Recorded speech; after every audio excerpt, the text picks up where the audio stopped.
Grand Rising. Just thought about my nervous system this morning because I passed by a spot where there used to be festivals back in the day, and even before I lived here, I would come here and go to festivals, and it wouldn't be a problem to stay up for 2 days, or 3 days.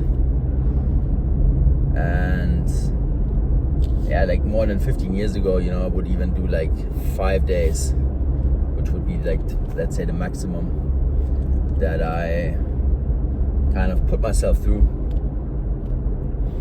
And it's just incredible to think about these times, because the body is so capable of adapting to any given situation. You just have to train it and keep on training it, and it will do whatever is necessary to push through. But the important question is, at what cost?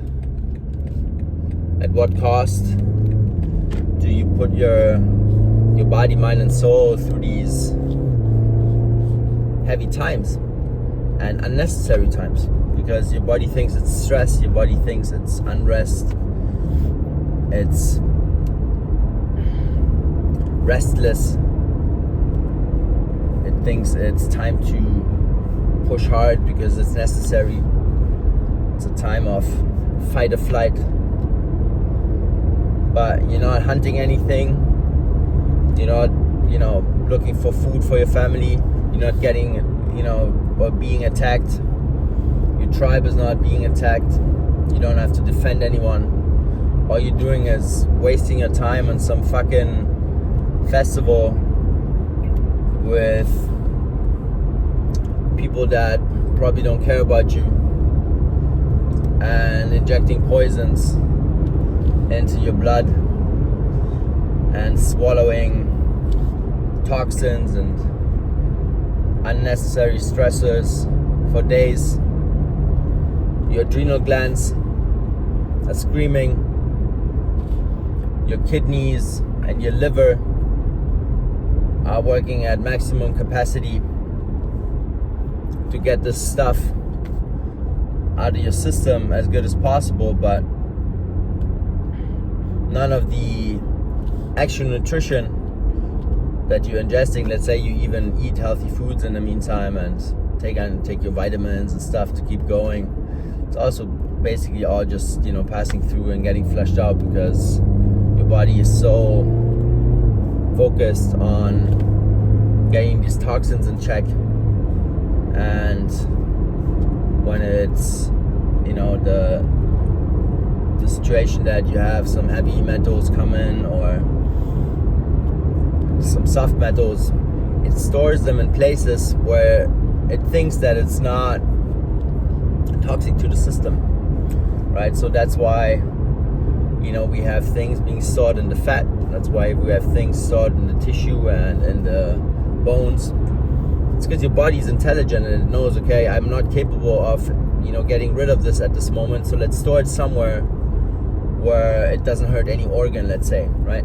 Or it's not necessarily toxic for the brain right now. And that's what's funny about Western medicine, when they take your blood and that's all they do, and they're like, yeah, you're fine, you don't have any of this in your blood and in your body, they say, right? Like, you're good. And 5 years later, 10 years later, you run into health problems and you get disease because of that shit, because of some doctor that doesn't know any better, by the way, telling you that you're fine. And that's just very important to understand, that you're listening to someone that doesn't do this on purpose. They just didn't learn it differently, and they do their best in a sense, right? So you cannot be pissed off with them. Should be more concerned with the institutions and the bodies that are above the institutions that decide what the curriculum is, and what we teach our doctors and what we teach our young humans in their early 20s, how this stuff works, right? Because they know that this stuff works differently, but they just don't change these curriculum parts, or they don't change these informations that is in there. And so this is like actually a big problem, across all these niches and across all these different jobs and across all these different professions that are out there, that are in a sense controlled by the state, because only if you have that certificate, only if you've gone through that certain training, you will get the permission to work in that field, right? So I learned so much about this throughout my life. I've always seen what went wrong, even when I was younger, which is one of the reasons why I didn't study medicine, because I was on the path actually. And then I thought I wanted to go into finance instead, right? Because it was cool. Because, watching Wall Street and all that shit makes you think that finance is cool, right? And so I saw everything that went wrong, because, we were basically, as a family, we were all involved in this. And then later on, when I started my healing journey and I started working with all these different specialists who also have a degree in medicine and, completely went a different route afterwards, but they really had a hard time getting this going because the system is blocking them off doing these alternative approaches, these natural approaches, and they do the best they can to keep them from practicing medicine once they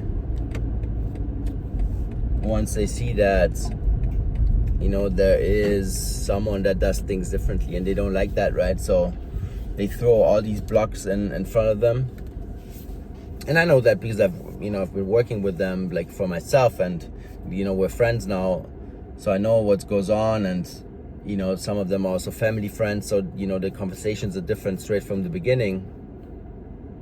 So I know what goes on, and I know how the system works against these people and tries to keep them in check and tries to make their life difficult in choosing alternative routes that do not involve symptom treatment with prescriptions only, right? So it's just always a red flag to me when I see that the system is not allowing an intelligent person to question the narrative and to question the status quo and to question how things are done. Because